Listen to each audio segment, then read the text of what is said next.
యాప్లలో National Payments Corporation of India కొత్త నియమాలను అమలు చేయబోతోంది.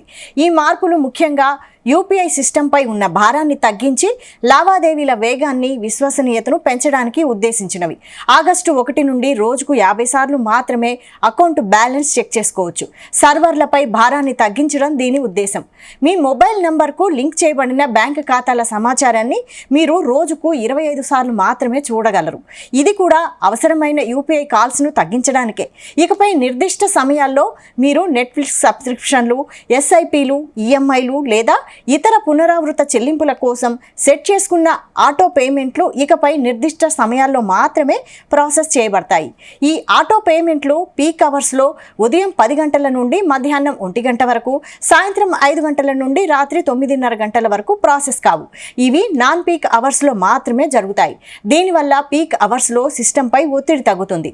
యూపీఐ లావాదేవీల సంఖ్య విపరీతంగా పెరిగిన నేపథ్యంలో సర్వర్లపై భారాన్ని తగ్గించి సిస్టమ్ స్థిరత్వాన్ని, వేగాన్ని, విశ్వసనీయతను పెంచడం ఈ కొత్త నిబంధనల ప్రధాన ఉద్దేశం. ప్రస్తుత యూపీఐ ట్రాన్సాక్షన్ లిమిట్లో మాత్రం ఎటువంటి మార్పు లేదు.